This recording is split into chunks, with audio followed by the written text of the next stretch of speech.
Good afternoon, everyone. I am Lee Sue Ann, Senior Fellow at the ISEAS-Yusof Ishak Institute and the Coordinator for the Regional Strategic and Political Studies Program.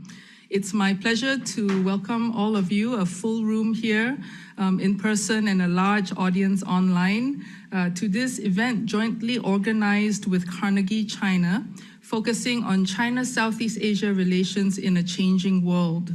This is also an occasion to launch the Carnegie China's China Through a Southeast Asian Lens series, which is a key focus of the work of Carnegie China's new center based in Singapore. ISEAS has been happy to support this work. The recently published compendium by Carnegie China features contributions from several ISEAS fellows and many friends and associates of ISEAS. The topics we will discuss today at this webinar draws from themes and insights from this new work stream and will explore various facets that contribute to the rich and complex relationships Southeast Asian countries have with China. Our first panel today will discuss the implications of recent leadership changes in Southeast Asian countries for Southeast Asia-China relations. It will also discuss the growing salience of technology in China's regional engagement and Southeast Asian responses to China's ideational and ideological projection through its various global initiatives. This panel will feature Professor Chong Jia-in, who is a non-resident scholar at Carnegie China. We will also have Ms. Elena Noor, Senior Fellow in the Asia Program at Carnegie Endowment for International Peace, and our very own Huang Ti Ha, who is Senior Fellow and Co-Coordinator of the Regional Strategic Political Studies Program here at ISEAS. After a brief coffee break, we will have a second panel to discuss China's perspectives. And we are happy to have on that panel Professor Gao Fei, who is Vice President of China's Foreign Affairs University, and Dr. Gong Xue, who is a non-resident scholar at Carnegie China. But before we start the program proper, let me hand the time over now to Ian Chong to say a little bit more about China Through Southeast Asian Lens project and its key findings. Ian, please. Thank you, Sue-Ann. I'd like to thank ISEAS for hosting this event and for giving us an opportunity to launch our compendium, China Through a Southeast Asia Lens. What the project, as you will find, tries to do is to bring Southeast Asia and views from Southeast Asia, that's views in the plural, into more of that conversation about how relations with the PRC work out. It tries to highlight different aspects through which the PRC relates to Southeast Asia. One of the key motivations for doing so is to really put the PRC China within a broader regional context. This is important for us over at Carnegie China because we think that a lot of that conversation about the PRC either focuses a lot on the PRC as a sort of standalone or really on the relationship between the United States and the PRC. And what is missing in here are other regional actors. How do they understand, how do they behave, and how do their actions, how do their reactions shape the broader regional context, and in fact, in many instances, inform China's foreign policy, inform the relationship between Washington and Beijing. So we would really like to highlight the Southeast Asian angle, and that dovetails with the establishment of Carnegie China's presence in Singapore.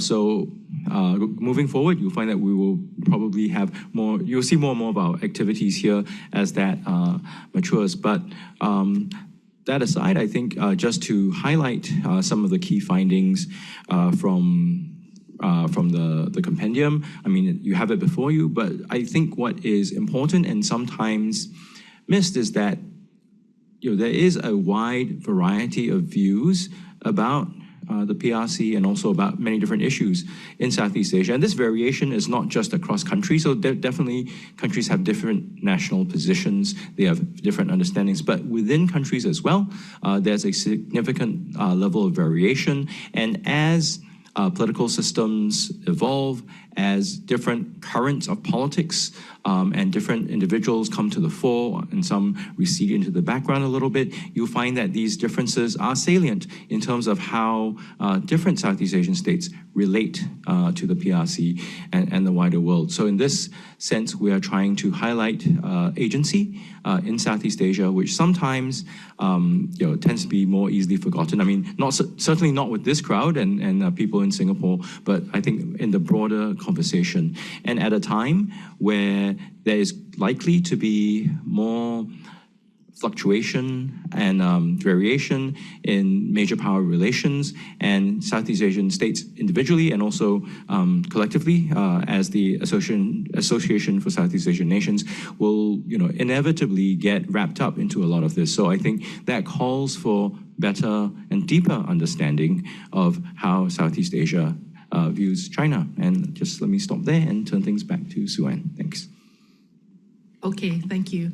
I guess you will be saying more about it and the ideas in the compendium in the upcoming panel discussion. So actually now, without further ado, could I get the panelists up for the first panel? So Ms. Hong Thi Ha and Elena Noor will be joining us on stage, and we can get started.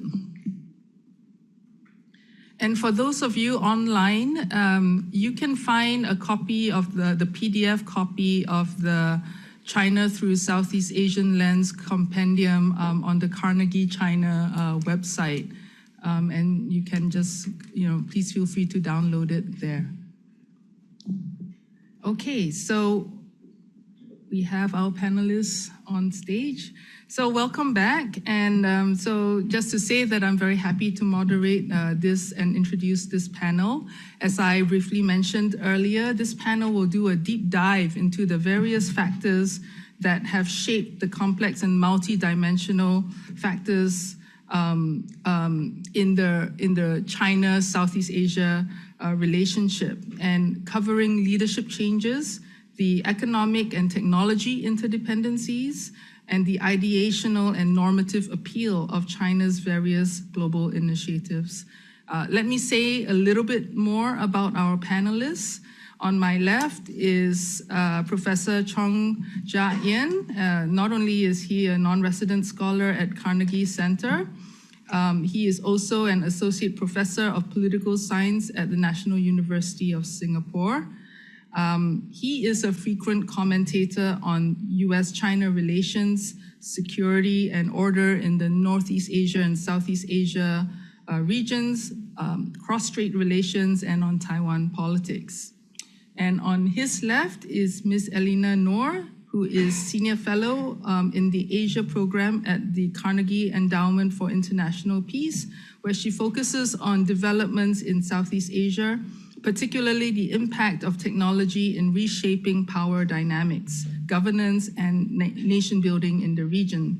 She read law at Oxford University and obtained an LLM from the London School of Economics and Political Science in the University of London. On my right is my colleague, Hong Thi Ha. She is Senior Fellow and Co-Coordinator of the Regional Strategic and Political Studies Program.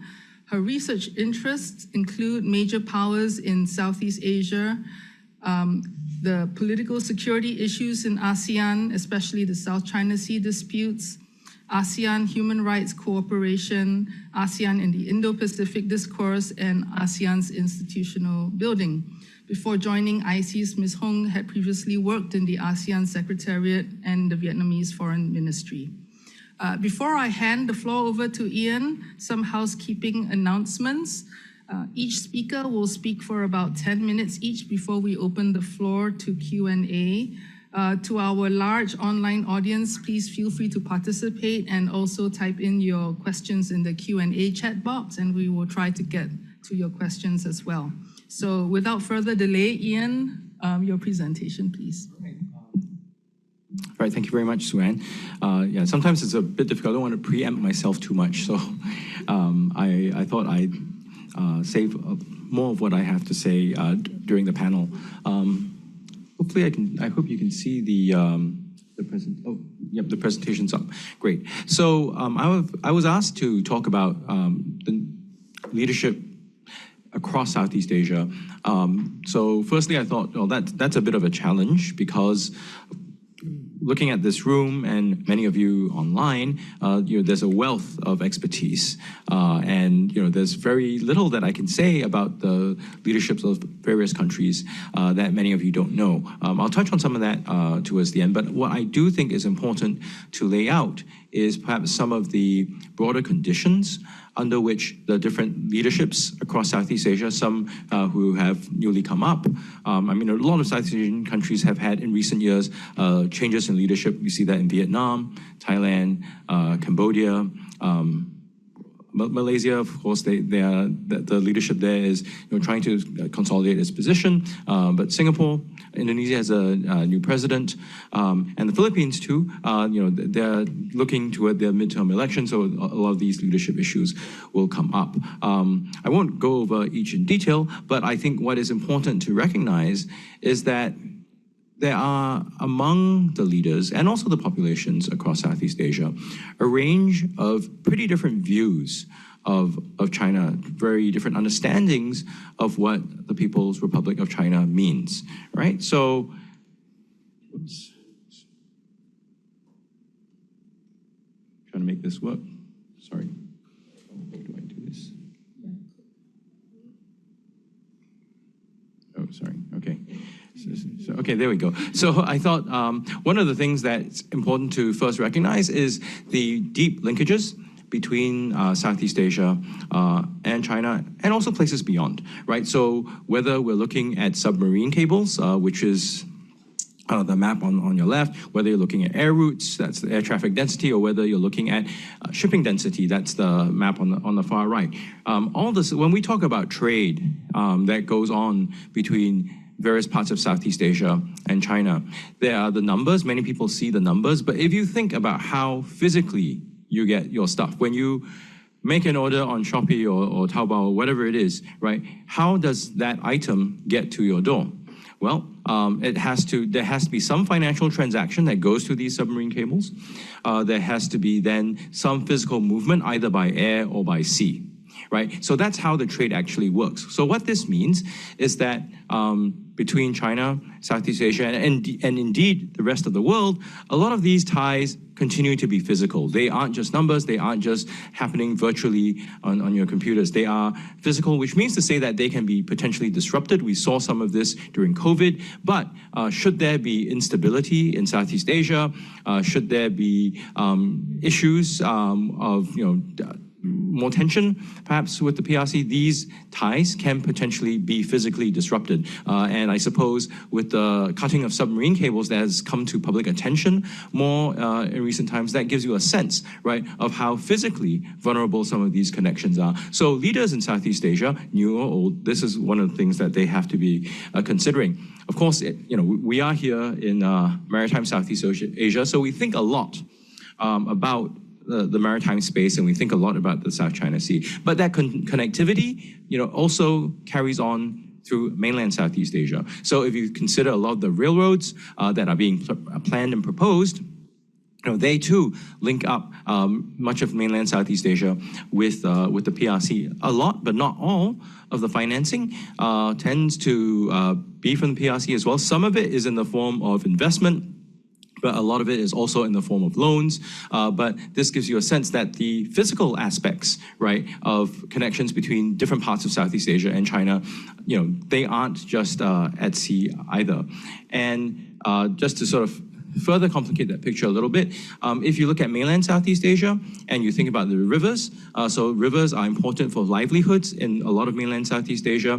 Upstream of the Mekong, for instance, there is a lot of dam building by the PRC. So these are clearly important for China. I mean, they generate electricity. They are important for the green transition. But these dams also do affect the flow of water downstream. What that means is that livelihoods downstream get affected, changes in silting, changes in the sort of irrigation patterns that affects, right, how livelihoods downstream in Laos, Thailand, Cambodia, Vietnam are being pursued, right? So what happens in the PRC doesn't stay within the PRC. They affect many countries in Southeast Asia. So one of the things that you want to think about too is when you consider the different types of connectivity between the maritime Southeast Asian states and the mainland Southeast Asian states, there will be different kinds of considerations. To manage the rivers is going to be a very different proposition from managing the seas and sea lanes. Now, the other bit that, of course, everyone talks about is that ASEAN, the PRC is ASEAN's largest trading partner individually. It is also the largest trading partner for each individual ASEAN member in terms of merchandise, in terms of goods. That's stuff you can touch. The services side, we have the picture is not as clear, but essentially, this is the top line number that everybody pays attention to. It's perhaps useful to note that ASEAN trades a lot more with itself in terms of goods than with the PRC. But what sometimes is forgotten a little bit is that Southeast Asia has a chronic trade deficit with the PRC, meaning to say that it buys a lot more from China than it sells to China. And in a world that is globalizing and liberal, that's not a problem, because you would buy parts and other things from the PRC. You would use them for manufacturing and sell them off elsewhere, right? That's how the business model works. But in a world where there's far more protectionism, in a world where also the PRC is looking to do their dual circulation, a lot of these pressures of the trade deficit will also build up, right? And that will affect various parts of Southeast Asia. We've seen Indonesia, we've seen Thailand talk about concerns, right, with overcapacity from the PRC. If you look at trade and investment, I mentioned earlier that a lot of the financing for infrastructure projects comes from China, but not all of it is through investments. So a lot of it is through loans. And if you actually look at the investment picture, the US, the EU, and Japan remain larger investors, remain larger sources of FDI to Southeast Asia than the PRC. The PRC is about the same, similar levels with South Korea. So what this means, I think, in all, is that we have a very mixed picture, meaning to say many Southeast Asian states, they get capital, they get technology, services from developed economies, in which and then they also get products, goods, merchandise from the PRC, which they will then produce and sell elsewhere. So it's that sort of very globalized world that shapes Southeast Asia's relationship with the PRC. And for different leaders, it's managing that kind of complex set of ties and interlinkages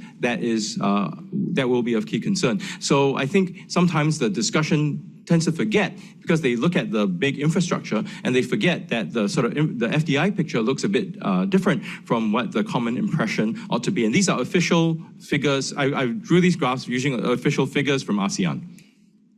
All right, and just to end off, to sort of round off the picture, if you look at Southeast Asia, the different countries in Southeast Asia, this is from 2021, and Northeast Asia, you'll find that it has a pretty similar picture. If you look at the percentage, the PRC accounts for about 30 to 35% of trade in goods, and there is a there tends to be a big surplus for China in many of these places. But if you actually look at the value in terms of trade in goods, the value of trade in goods between Northeast Asia and the PRC is much higher than with Southeast Asia. So why I'm showing this to you is because I'm hoping that you get a sense that for leaderships and also publics in Southeast Asia, the way that they view the relationship with the PRC, has to navigate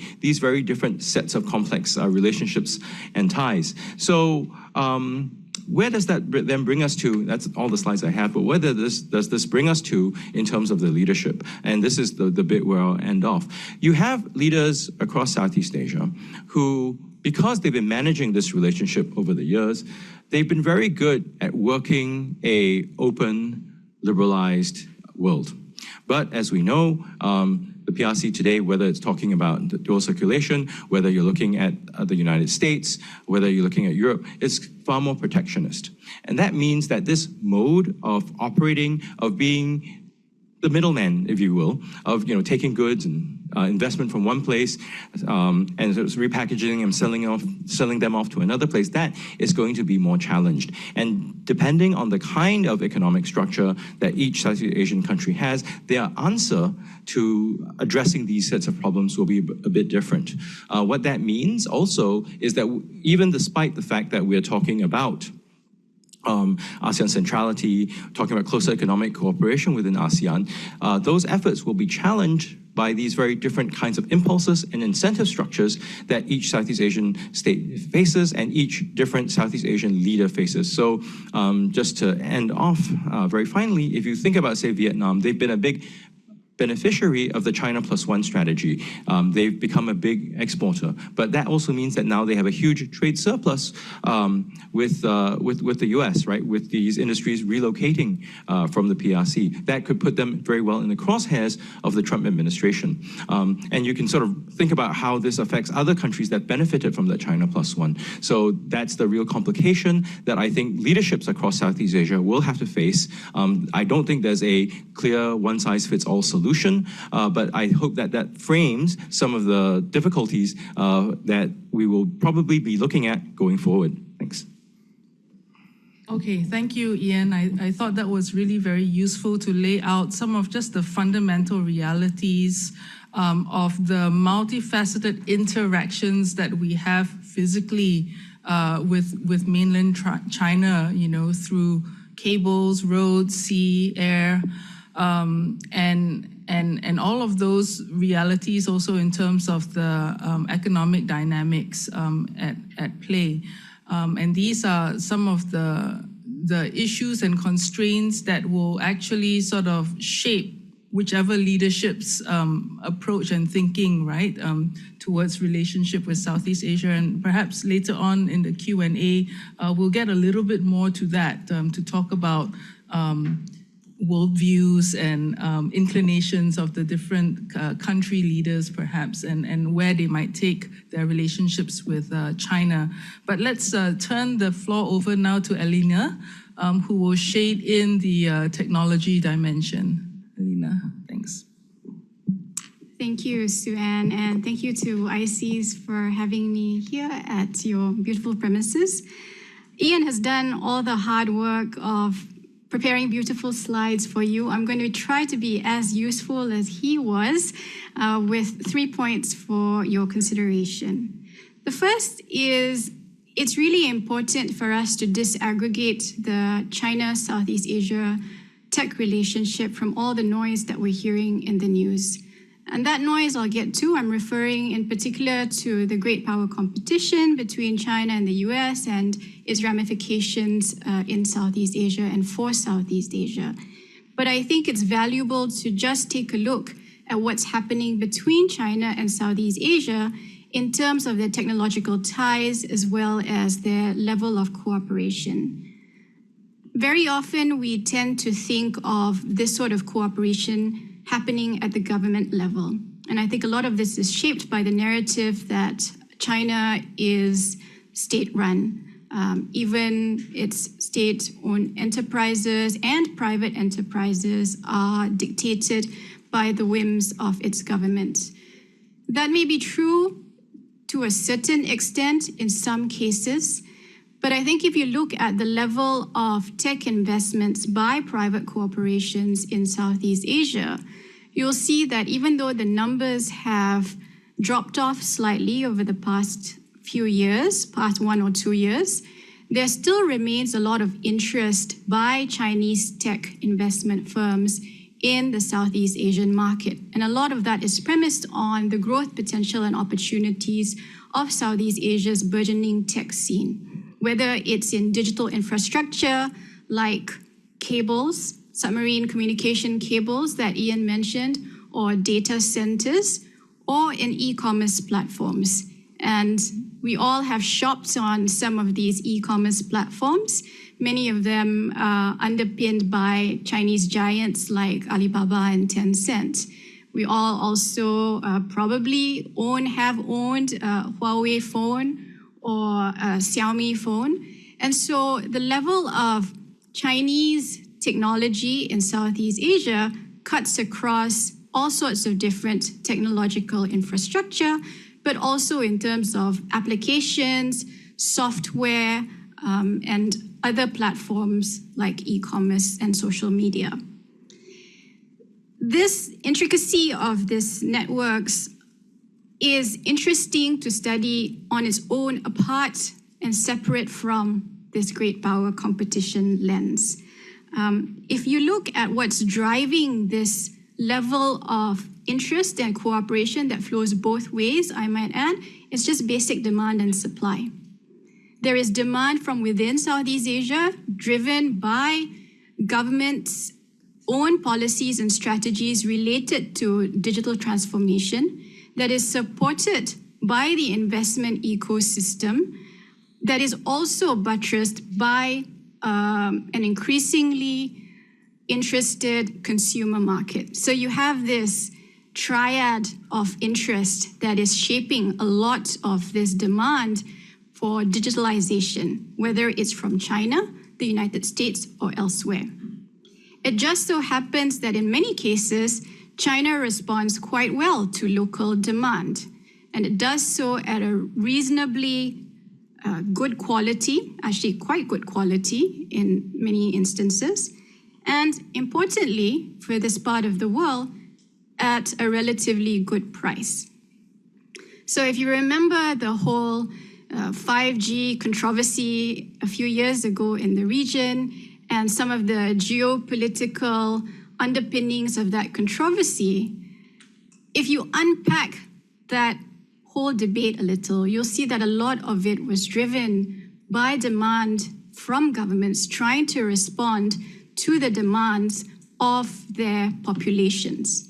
The digitalization effort, as many of you will know, in Southeast Asia is very real, and there is great interest to try to get this transformation off the ground as quickly as possible for many reasons, for education, for finance, for healthcare. And China has been around to respond through its government in some instances, but also in many instances through its private sector.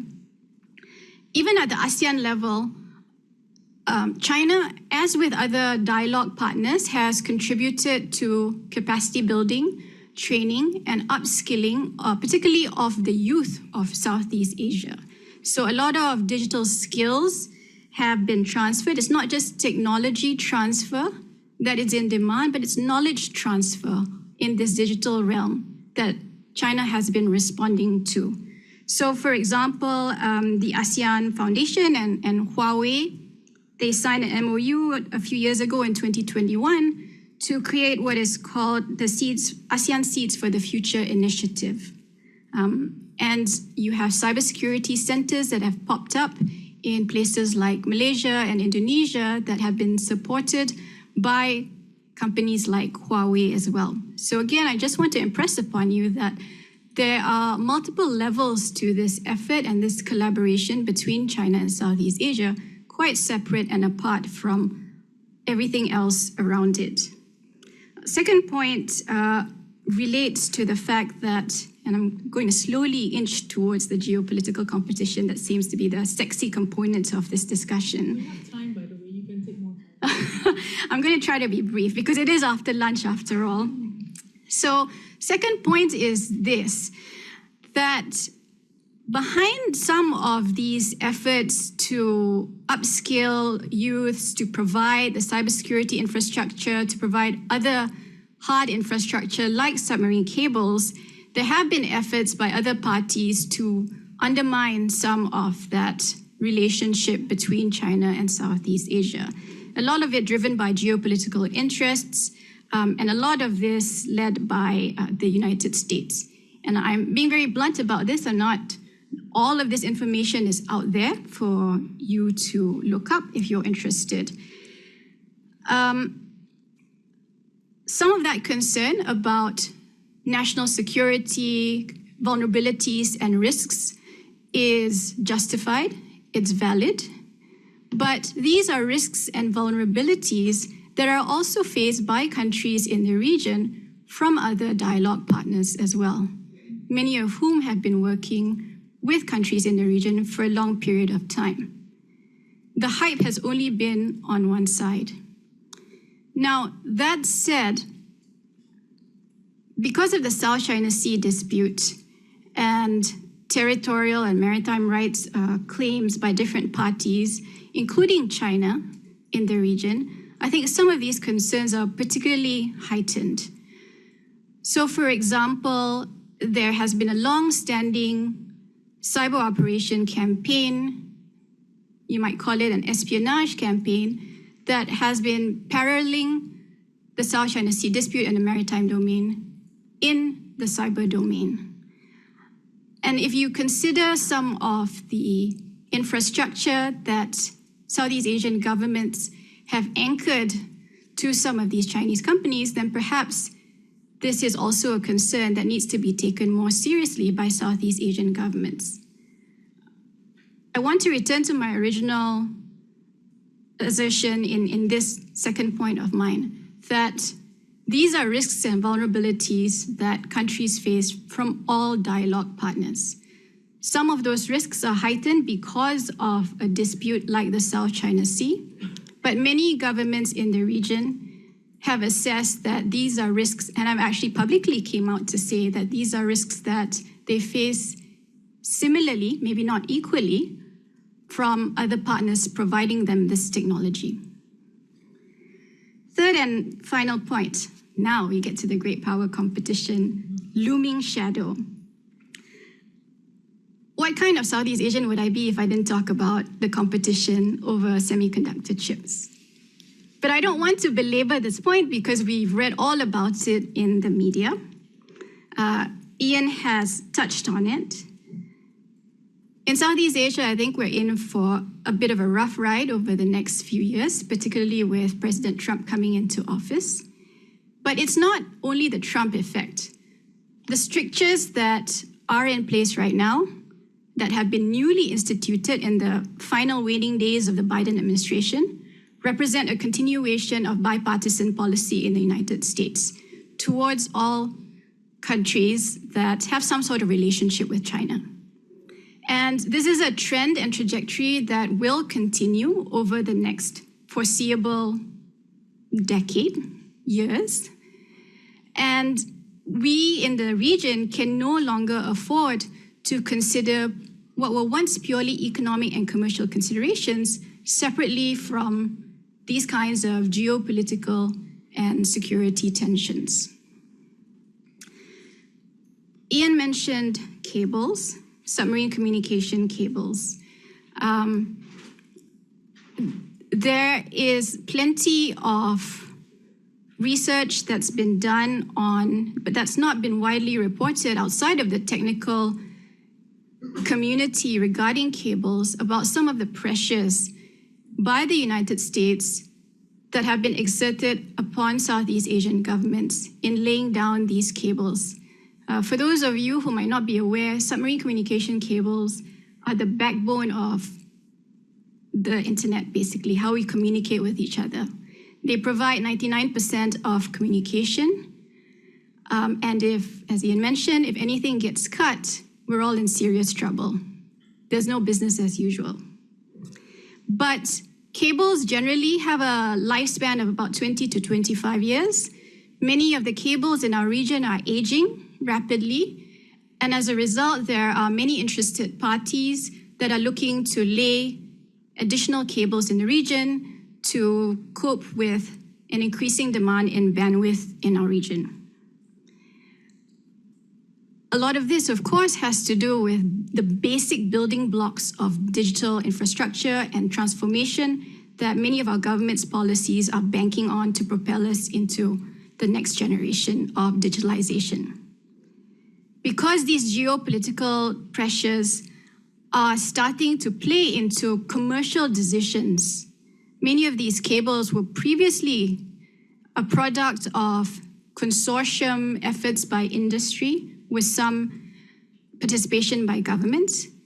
Again, these commercial considerations are now being securitized, weaponized in some instances. So apart from just chips, apart from 5G, apart from AI, we also now have to contend with these pressures coming in from elsewhere to sway decisions in the region towards one party or another. And this fragmentation, if not bifurcation, of the technological scene will only continue to intensify. And this is a reality that we in Southeast Asia will have to contend with. So we can no longer play the three monkeys game where we cover our eyes, ears, and mouth. We will have to be a lot more aware of how we make our decisions from now on. So let me just pause there. Thank you. Okay, thank you. That was really excellent, Eleanor. And actually, so my big takeaway from what you shared is essentially the region needs and wants to do business with China in different facets, as you had sort of laid out in the many, many ways in which there is just an intrinsically strong demand for the different kinds of digital and technological services that China and Chinese companies provide. And a lot of the demand is sort of driven by very practical developmental needs, a desire to transform the economy, digitalize it.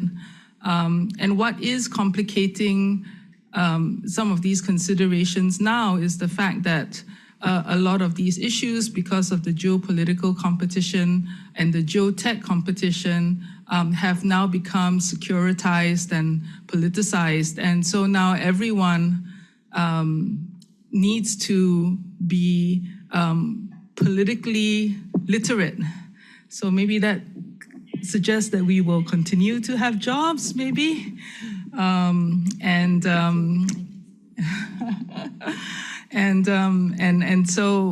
But this is the world that we are living in. But I think, the points that you made are a very useful reminder of just some of the practical realities that drive the demands and the nature of the interactions that exist between Southeast Asia and China in the business and the tech world, which leads us now to segue very nicely then to Ha's presentation, who will then talk about some of the more ideational and ideological sort of narratives that overlay some of these relationships as well. And let's see what we can piece together for our Q&A after that, when she sort of adds this sort of new layer of complexity to the mix. So Ha, over to you. Many thanks, Suan. I will move beyond the tech domain and the physical domain of rails, rivers, ships and subsea cables to the more abstract world. And I would see it as a success if I can keep you awake through my presentation. For that purpose, I would examine China's ideational and I would say ideological projection as well through its three global initiatives. The China's Global Development Initiatives introduced in 2021, and the Global Security Initiative in 2022, and the Global Civilization Initiative in 2023. And I would argue that unlike the previous, the Belt and Road Initiative, which presents a very clear and tangible economic proposition focusing on infrastructure financing, this trio of GDI, GSI, and GCI is more deeply embedded in the values and norms that China seeks to promote in its global outreach. And I think the decade spanning the BRI's launch in 2013, which also coincided with the time when President Xi Jinping introduced the Chinese global vision of the community of shared destiny or shared future, to the introduction of the 3 global initiatives, this decade represents a period of consolidation, maturation, and also refinement of China's global vision. And it is encapsulated in the phrase community or global community of shared future or shared destiny. And it was initially, I think, quite a nebulous ideal of international cooperation rooted in global interdependence. And it signaled a rising China that remains very much committed, and not to mention even more committed to greater global engagement. And over time, this global vision has become increasingly defined, and it is underpinned by certain ideological and normative values that shape China's approach to international order and also global governance. And I would argue that unlike the missionary nature that is often associated with the Western or the European ideological advancements, China's projection of these ideas and norms are strategically designed to reshape the global landscape in ways that align with China's political, security, and economic interests. And these 3 global initiatives normatively are very much intertwined and mutually complementary to each other. First, the GDI, it seeks to bolster China's role as a global development partner. And it is also a normative vessel that promotes China's state-centric approach to development, which it defines first and foremost as material sufficiency and as a prerequisite for human rights, for the realization of human rights. So with such framing, I think the GDI basically challenges the prevalent international or Western discourse on governance and human rights that weighs very heavily on the focus of civil and political rights. The GDI also functions as a discursive tool to challenge what China views as the US security-centric approach in the Indo-Pacific, insinuating that the US and its allies have been investing heavily in building alliances and security coalitions, but overlook the development needs of the global South. And likewise, the Global Security Initiative, the GSI, it frames China and the US in very stark binary terms. So China standing on the side of dialogue versus the US tending towards conflict, China opting for partnerships versus US alliances, China going for win-win cooperation versus the US going for zero-sum competition, China's embrace of true multilateralism and democracy in international relations versus exclusive bloc politics, decoupling, and maximum pressure. And of course, the GSI also seeks to discredit US security role in Asia and promote a rather exclusivist approach to regional security governance by asserting that the legitimate security interests of all countries must be taken seriously. And by extension, it means that US military presence and security engagements in Asia tend to disregard China's interests and therefore are compatible with regional stability. Moving on to the GCI, I think the GCI, the Global Civilizational Initiative, is the most politically and ideologically charged among the trio of China's global initiatives. And at its core is the argument that modernization need not equate to westernization, and that there are different paths to modernity, and hence the Chinese path, with all of its distinct characteristics, deserves a rightful and prominent place in the international arena. And the GCI also, interestingly, extends Chinese discursive offensive in redefining the concepts of peace, development, fairness, justice, democracy, and freedom according to Chinese more statist values. For example, China views freedom from the lens of self-determining its own political system and development path based on its national conditions, in contrast to the Western traditional yardsticks of individual freedoms. And how have these global initiatives and with all of its normative underpinnings been received in Southeast Asia? As highlighted in the China Through Southeast Asian Lens report, there is no single story when it comes to Southeast Asian perceptions and reception of China's influence. The region's responses are shaped by a complex mix of strategic, economic, geographic as well as cultural and ideological factors, which are driven by diverse and even sometimes contradictory interests, actors, perceptions, and also lived experiences.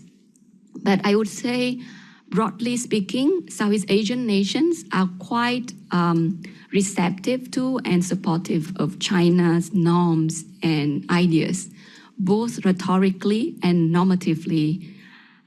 There is a substantial normative alignment between China and Southeast Asian ruling elites in their perspectives on global and domestic governance, particularly in advocating for what we call multipolarity, or greater representation of all nations, especially the developing countries, in global decision-making, or recognition of the diverse political systems, the right to development, which is very interesting, but can also be very much contested, as well as their conservative approaches to the realization of human rights, and most importantly, the principle of non-interference in the internal affairs of sovereign states.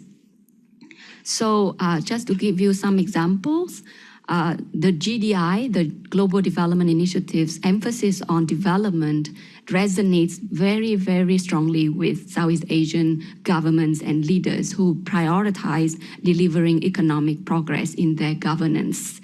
And we know that all Southeast Asian countries are members of the group of friends of the GDI at the UN, in the UN setting. And similarly, the global civilization initiatives live and let live approach, which refrains from imposing one's own values on others and advocates for a more pluralistic society, international society of states based on differing national conditions. This approach resonates really strongly with Southeast Asian countries as well, because they have been very much apprehensive and wary of the Western lectures and pressures on democracy and human rights issues.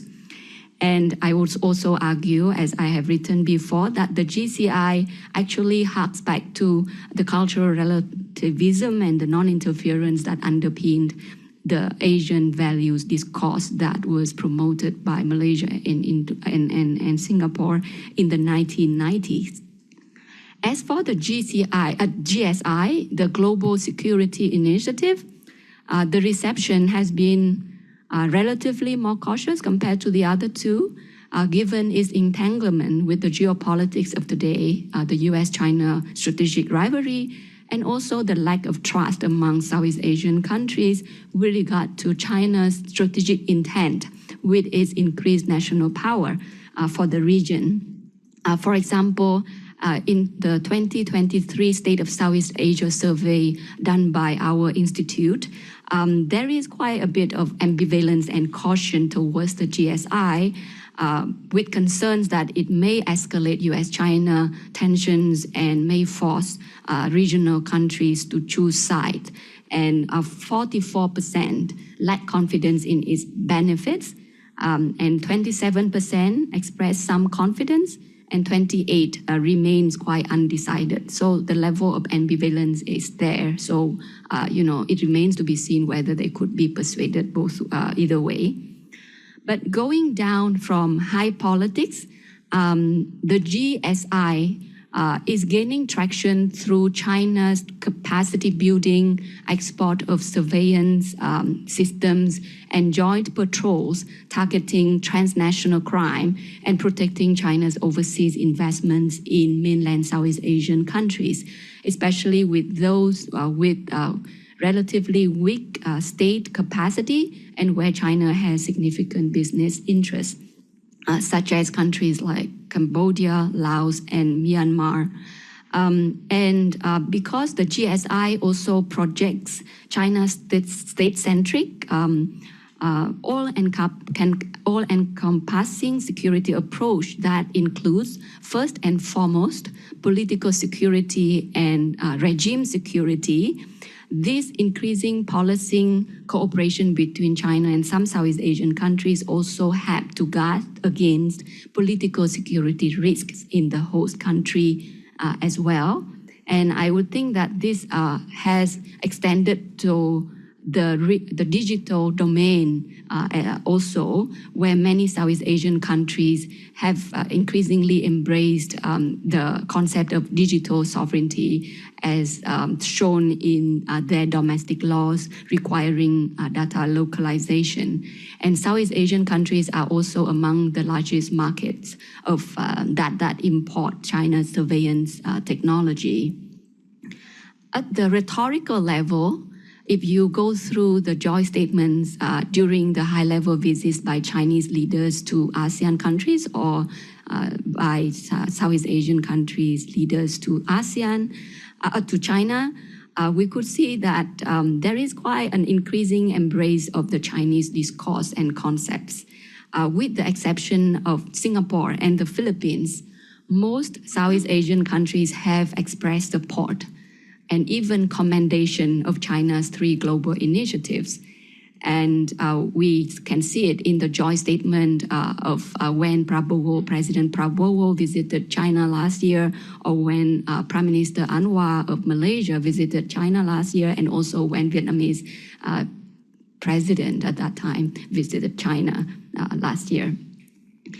But I think it would be quite premature to assume that these official endorsements reflect a wholesale or wholehearted embrace of China's worldview and strategic outlook because of 2 key reasons.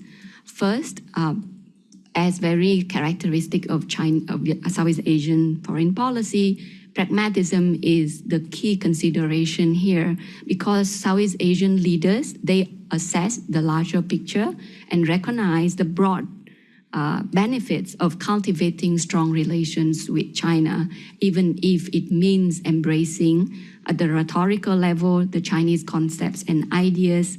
And it is important to note that these global initiatives are often framed in very broad, very vague, very positive terms such as common security, common prosperity, win-win cooperation, inclusive world.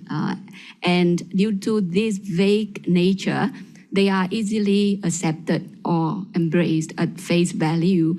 And this allows countries to signal support without really giving any deep commitment. And one evidence in the State of Southeast Asia survey in 2024, 61% of Southeast Asian respondents expressed their positive attitude towards the China's proposal of community with a shared future for mankind. They see it as possibly being beneficial for the region and complementary to ASEAN's efforts. And only 18% see it as, as a divisive force, and only 13% see it as maybe possibly threatening ASEAN centrality.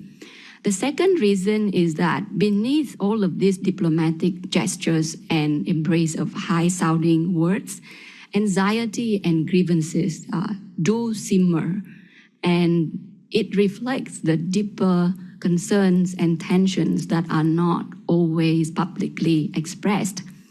The lofty language of China's global initiatives is very much easily embraced, but I think it does not really offer a viable alternative to the current world system. And at its core, it suggests that the West must give way to allow the rest to rise. However, the rest is never and far from being a monolith, because it also consists of a diverse array of nation states, and they all vie for maximizing their own national power, competing with one another, and even clashing on some critical issues like territorial territory and sovereignty. And we don't really need to look far to see the contradiction. For example, in the GSI, the virtue signaling of respect for international law and respect for national sovereignty, it really clashes with the reality of China's nationalistic foreign policy, especially in areas where its core interests collide with those of some Southeast Asian claimant states in the South China Sea. And I would say that even the concept of the right to development could also be contested as well, because Chinese economic influence in the region doesn't always follow a linear or straightforward trajectory path to inclusive and sustainable development. The concern, for example, that the overflow of Chinese exports, which has been facilitated very much by e-commerce, could undercut Southeast Asian retailers, manufacturers, and workers and drive them out of business and threaten their jobs. That concern is very real. And Southeast Asian ambition to move up the value chain does not really easily materialize given China's dominance in the supply chain as well. This is not China's fault, of course, but I think the structure of the economic relationships does not always lend itself to the equitable win-win cooperation, as the rhetoric would always say. Therefore, I think the region seeks not only more Chinese investment, but also greater emphasis on training, on capacity building, technology transfer, and as Elena just mentioned, knowledge transfer as well, and the hiring of local workers and more of the local suppliers. So I think in the end, it boils down to a fundamental contradiction. I think the Chinese like to talk about the fundamental contradiction. And to me, I think the fundamental contradiction in these three Chinese global initiatives is that on the one hand, China has emerged or re-emerged as a great power. It thinks and acts as a great power in defense of its expanding interests and expanding worldviews. And as such, it cannot avoid the reality of power politics, especially in the current context of the strategic competition with the US.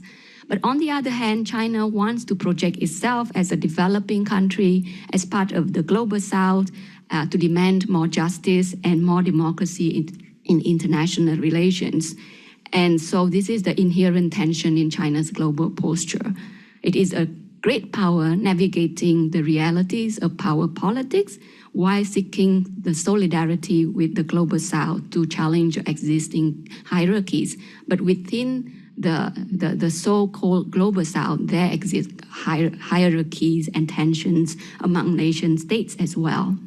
So to end my presentation, I think the appeal of China's ideas and norms for Southeast Asia and beyond will hinge upon three key factors. First, sustained diplomatic engagement.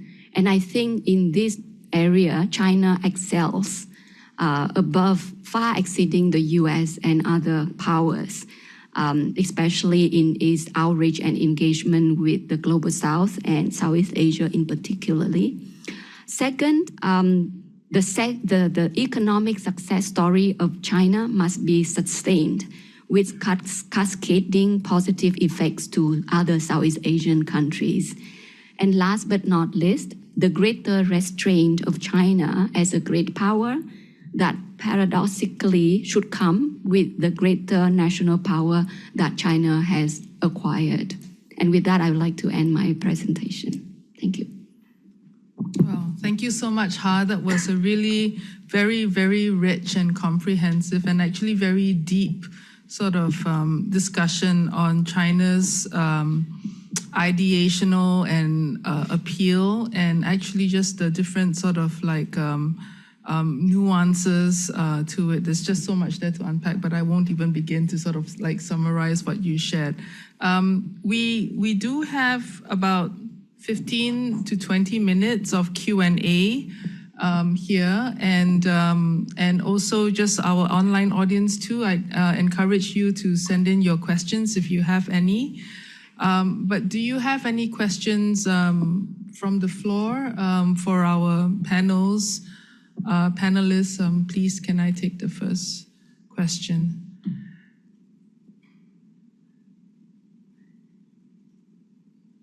Yes, please. Yes, please use the mic. Yeah, hello. Please identify yourself too. Okay. Hello, I'm Shio Wei, a visiting research fellow in ISEAS. Yeah, I'm a PhD candidate in Peking University. So I have two questions. The first is about the technology. Yeah, I want to know what do you think about the technology change, such as new technology as renewable energy or AI or some mass production, about the impact of the new technologies to the cooperation between China and the SEA countries. For example, while we know many FDIs from China about the US, in Indonesia, in Malaysia, in Thailand, what do you think about the technology change to the cooperation between China and the Southeast Asian countries? And the second problem is about it's very popular. It's about the Trump 2.0. What do you think about the Trump 2.0? Its impact to the cooperation between China and Southeast Asia countries. Thank you very much. Okay, maybe Elena, do you want to take the question about a future of tech competition? And I will also let the panelists chime in, any one of you, on the prospect of Trump 2.0 and how that could affect China-Southeast Asia relationship. Thanks. Thank you. If I understood you correctly, yours was a very broad-ranging question, so I'm going to try to distill it with an example of large language models. So in Southeast Asia, what we've noticed over the past, particularly 4 years, is an expansion of large language models by Southeast Asian developers with some help from outside or using the platforms of Western open models, with the purpose of raising the perspectives, values, and underpinnings of languages in the region itself. So there's an agency question here where Southeast Asian developers are interested in highlighting what the region has to offer to the region itself, rather than borrowing technology that is, in the words of the developers themselves, Western biased through these English language models. In the past 2 years, what we've seen is not a shift away, but an expansion of options in terms of open models. For example, Llama 2 by Meta, to Alibaba's offering of QN. And this is a particularly interesting development because now we have options in the region.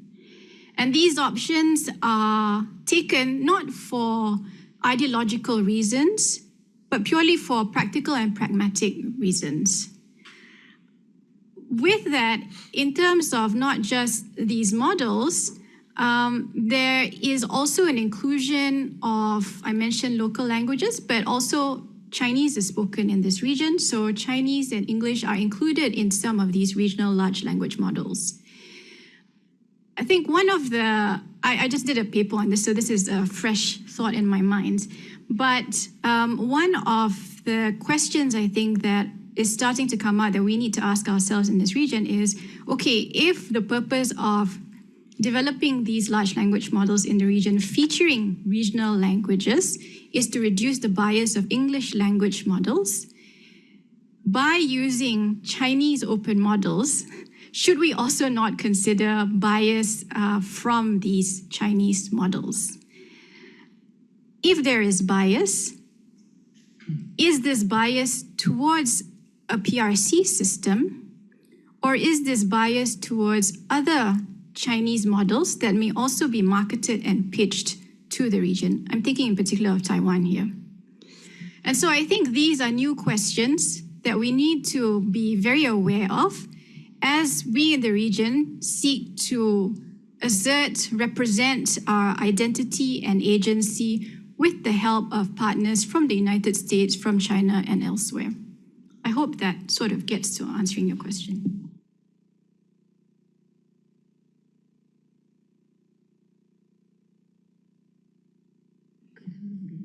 Okay, there are two more questions here, well, three actually from the room. Maybe we will hear all your questions. Perhaps the gentleman at the back first, and then the lady in front, and then the lady here on the right side. We will take three questions. Yes, go ahead. Okay, I'm Andrian from NUS. Yeah, I would like to ask Elina too, because previously in Indonesia, there is a protectionism policy regarding some Chinese tech company. So I can say like TikTok shop was being banned, but finally they just buy another unicorn in Indonesia to find a new market there, to capture the market in Indonesia. I guess curious to what extent that China's tech company will try to focusing on expanding their market in Southeast Asia. Even though there are some protection regarding this tech exploding here. Thank you. Hi, I'm Nora Shikanto. I'm a postdoctoral fellow at Tsinghua University. My question is for Professor Chong. I think you saliently point out that the way mainland Southeast Asia interacts with China is going to be different from the way that maritime Southeast Asia leaders interact with China. And I'm wondering, since now we do have the Lanchang Mekong Corporation, which is solely the mainland Southeast Asian states interacting with China, I'm wondering if you see any differences in the way the mainland Southeast Asia leaders interact with China through that mechanism, as opposed to like the broader one, the broader regional mechanism like ASEAN. Thanks. Thank you. Can we have your question? Yes. Like this? Yes. Okay. Hi, I'm June Park, and I'm a senior research fellow at the Middle East Institute next door. My question is for Ms. Noor. Yesterday, or actually 2 days prior, there were additional export controls, and Cambodia and Thailand are listed in Tier 3. So coming to this whole topic of AI expansion, I'm not sure if it's enough to have open source models to be driven by these regional actors. I'm not sure exactly what kind of models there are in Southeast Asia, but for the hardware question, isn't it an overthinking to expect that there could be standalone development without deployment of the chips? Because if Cambodia, I'm not sure where Singapore is linked, whether it's Tier 1 or Tier 3, but I would expect maybe in between Tier 1 and Tier 2, but I'm not even sure whether Singapore can keep on expanding at this rate. Thank you. Okay. So there's two questions for Elina in terms of the China tech companies actually just in a sense circumventing any sort of like protectionist moves by then just going in and buying the local entity. And her question also on regional, if I got your question correctly, it's how realistic is it really for regional models to develop, thrive, without and somehow navigating the geotech rivalry because it's decoupling? Is that the underlying idea? Or just in terms of capacity and resources? Right, okay. So maybe Alina, those two questions. And then Ian, the question on the difference between maritime and mainland Southeast Asia in terms of their interactions with China. Who wants to go first? Elena? Okay. All right. So I think with mainland Southeast Asia, there tends to be a lot. I mean, there are differences with the PRC, but I think there, in general, tends to be a little bit more focus on joint gains, despite the fact that there are concerns about, managing rivers and the environment. I think Vietnam sort of encapsulates this challenge quite well. So on the one hand, they have to, be quite aware of the territorial disputes that they have, not just because of territorial disputes, but because it also taps into their own domestic sense of nationalism. But at the same time, because of the interconnectivity and interdependence, right, of the rivers, that might limit what that might be able to do. Of course, there are really other aspects of the relationship too, but in general, I think the problem set for mainland Southeast Asian states is, they seem to have a few more options and variables to play with, whereas for maritime Southeast Asia, I think the fact that there is no contiguous land border, the fact that they also have their own national sentiment to deal with, means to say that at times, not always, but at times, there is a little bit more willingness to push the envelope. The broader picture is that this, I think, what I've just described is representative of the increased centrifugal pressure within a grouping like ASEAN, that different actors might be going off and doing their own thing. In an ideal world, they should be able to band together and bargain collectively, but we're not in that world. So I think over time, ASEAN might be more challenged, which actually gets me back to the earlier question about Trump 2.0. This is actually related, that wasn't answered. I think some people are quite optimistic, thinking that a Trump 2.0 will look very much like a Trump 1.0.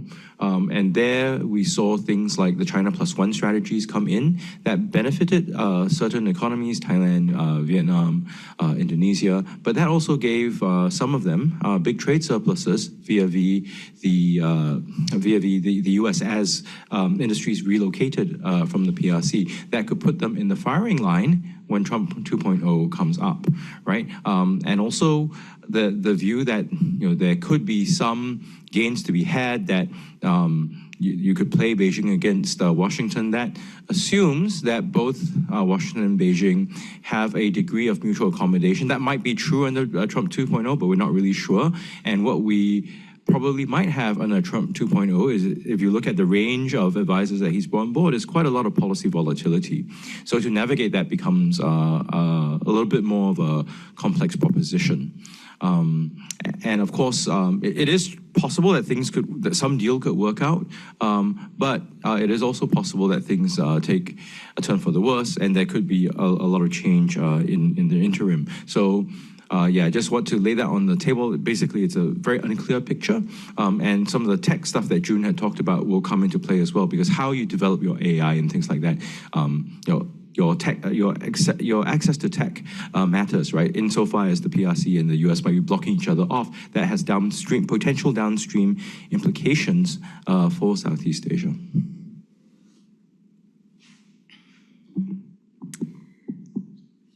So the question on TikTok and Tokopedia in particular, I think highlights the tension that Ha was talking about. First of all, the TikTok Tokopedia venture was essentially a commercial proposition that was taken up.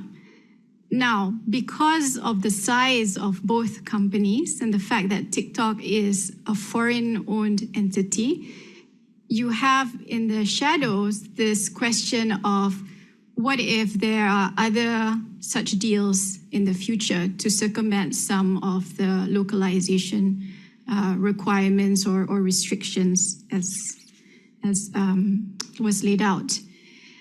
And I think this is a real question that needs to be considered. Should commercial decisions be completely segmented from some of these security or geopolitical considerations moving forward? Because the Indonesian government will have to answer to some of these perceptions that surround a commercial decision like TikTok Tokopedia if it comes up again. And so there are different equities that are going to be a part of these decisions later on that cannot be disaggregated from a much larger picture. And this gets to Ha's explanation about this contradiction of China being this global great power that is still trying to act like a normal actor.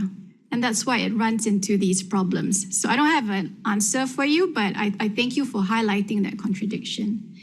The question about open source models, there's a whole technical debate about open washing.